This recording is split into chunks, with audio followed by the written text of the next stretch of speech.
Atenção, existe um momento na Bíblia em que Deus se cala e alguém fala no lugar dele. A noite cai sobre Israel. O rei Saul está vivo, mas por dentro já está derrotado. Não há resposta, não há sonho, não há urim, não há profeta, só silêncio. 1 Samuel 28:6. E é aqui que muita gente tropeça. Saul entra numa caverna, procura a mulher de Endor e uma voz surge. Pergunta direta: se Deus fechou a porta, quem abriu a outra? Porque se fosse Samuel, só haveria duas possibilidades. Ou Deus o enviou, ou Satanás o imitou. Mas Deus já tinha recusado falar com Saul. E Satanás não convoca profeta santo para validar feitiçaria. Ele falsifica para selar a ruína. E preste atenção nisso. A mensagem daquela caverna não chama ao arrependimento. Não aponta um caminho de volta. Ela só entrega a sentença. Só empurra para o desespero.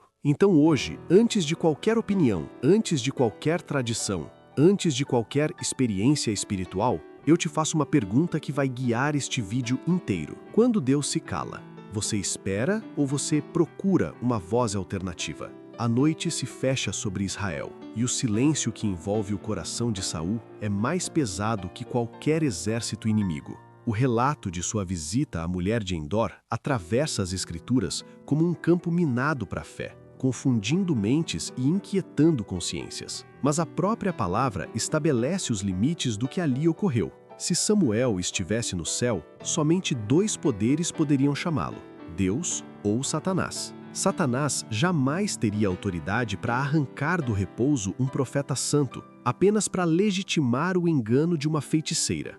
Deus, por sua vez, já havia fechado todas as portas de comunicação com Saul, recusando-se a responder-lhe por sonhos, por urim ou por profetas, conforme está escrito em 1 Samuel 28:6. Os meios haviam sido claramente estabelecidos pelo próprio Senhor, e ele não os violaria para transmitir sua vontade por intermédio daquilo que ele mesmo condenara. O silêncio de Deus não era acaso, era juízo. Ainda assim, Saul avança, não em arrependimento, mas em desespero. E esse movimento revela que a origem da voz que surge naquela caverna não conduz à vida, mas à ruína, pois a mensagem recebida não chama à conversão, apenas sela a destruição. As Escrituras não deixam espaço para ambiguidade ao revelar o peso eterno daquela escolha. O ato de consultar uma adivinhadora é registrado como uma das razões diretas da rejeição final de Saul, conforme declara 1 Crônicas 10, 13 e 14, onde se afirma que ele morreu por não buscar ao Senhor, mas por recorrer ao espírito de adivinhação. O texto não diz que Saul falou com Samuel, mas que se entregou à comunicação com poderes que não procedem de Deus, pois Satanás não pode apresentar o verdadeiro profeta, apenas uma falsificação suficiente para enganar. Essa prática não surge isolada na história humana. Ela percorre os séculos como uma sombra persistente.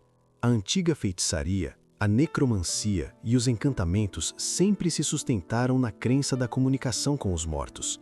Um engano denunciado pelo profeta em Isaías 8:19, quando questiona se um povo não deveria consultar a seu Deus em vez de interrogar os mortos pelos vivos.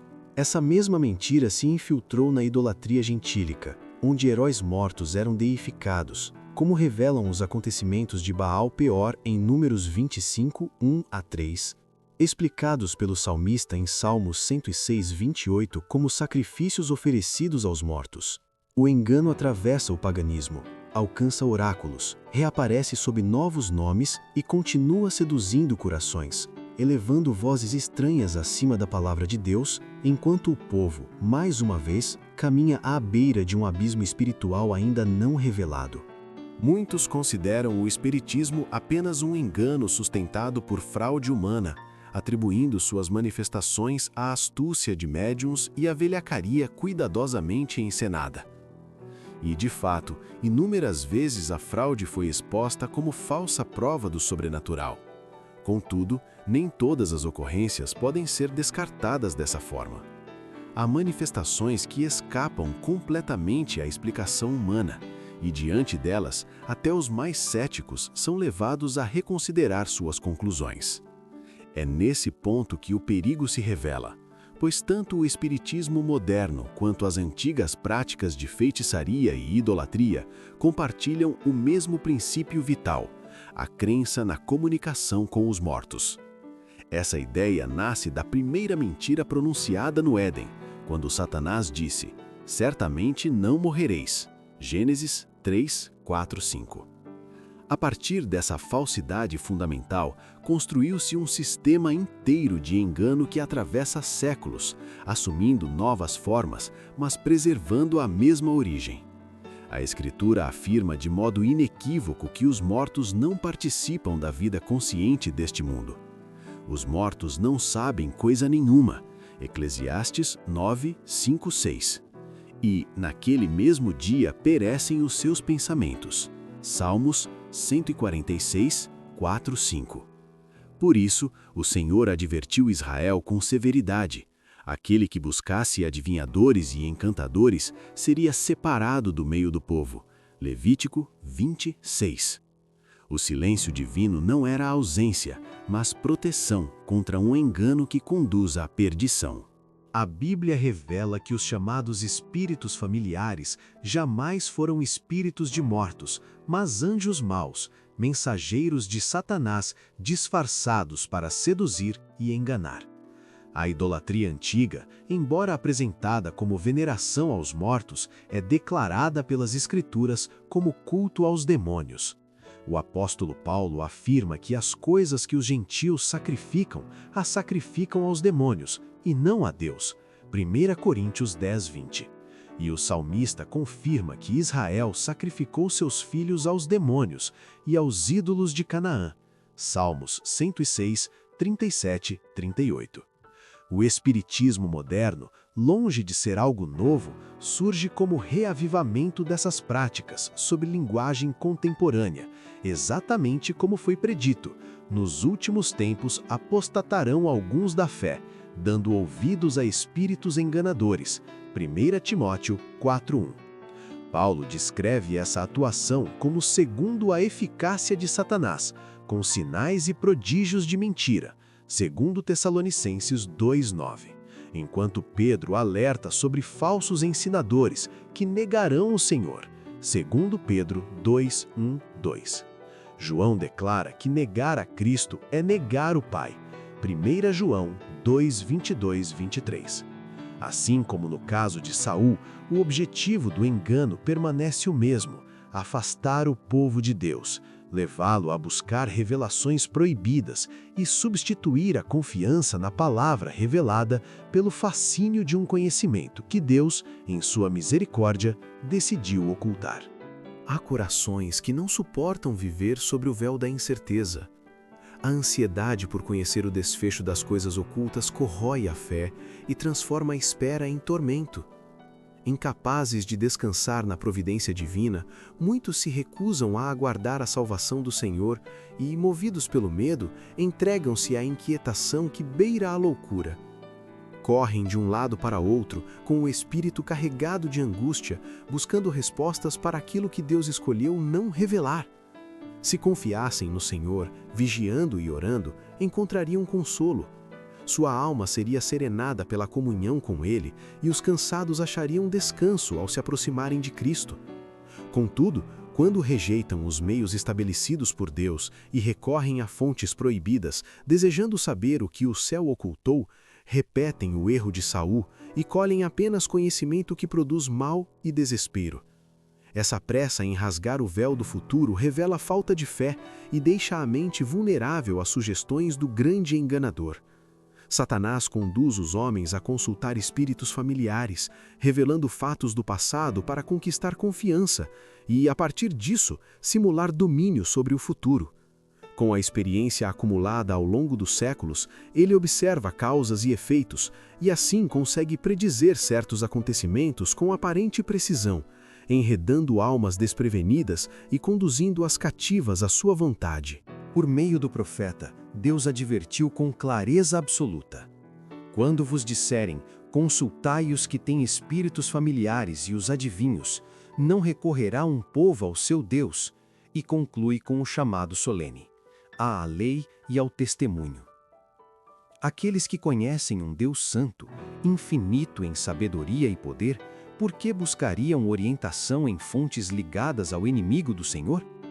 Deus é a luz de seu povo, convidando-os a fixar os olhos, pela fé, nas glórias que ainda não podem ver. O sol da justiça irradia a luz do trono celestial ao coração humano, e quem recebe essa luz não sente desejo de abandoná-la para ouvir mensageiros das trevas. A mensagem transmitida a Saul, embora denunciasse pecado e anunciasse juízo, não visava restaurá-lo, mas empurrá-lo ao desespero. Em muitos casos, porém, o engano opera de forma mais sutil, conduzindo à ruína por meio da lisonja. Desde os tempos antigos, o ensino dos deuses demônios favoreceu a licenciosidade, desprezou a justiça divina e banalizou a verdade. O espiritismo moderno repete o mesmo padrão, ao negar pecado, juízo e condenação, exaltando o desejo humano como lei suprema e removendo as barreiras que Deus ergueu para proteger a pureza e a reverência. Assim, muitos se tornam ousados no pecado, enquanto a origem desse ensino permanece marcada pela mesma essência do antigo culto aos demônios, cuja influência ainda não chegou ao seu clímax final. O Senhor revelou a Israel as consequências inevitáveis de qualquer aproximação com os espíritos maus, exibidas claramente nas abominações dos cananeus, um povo destituído de afeição natural, entregue à idolatria, à imoralidade, à violência e a toda forma de corrupção mental e prática degradante. O ser humano não conhece plenamente a si mesmo, pois enganoso é o coração, mais do que todas as coisas, e perverso, como declara o profeta em Jeremias 17:9. Deus, porém, conhece profundamente as inclinações da natureza caída. Naquele tempo, como agora, Satanás observava atentamente, buscando criar circunstâncias favoráveis à rebelião para que Israel se tornasse tão detestável diante de Deus quanto as nações que haviam sido expulsas. O inimigo das almas permanece vigilante, abrindo canais para que uma torrente de males se derrame sobre os homens, pois seu objetivo não mudou: conduzi-los à ruína moral e colocá-los sob condenação.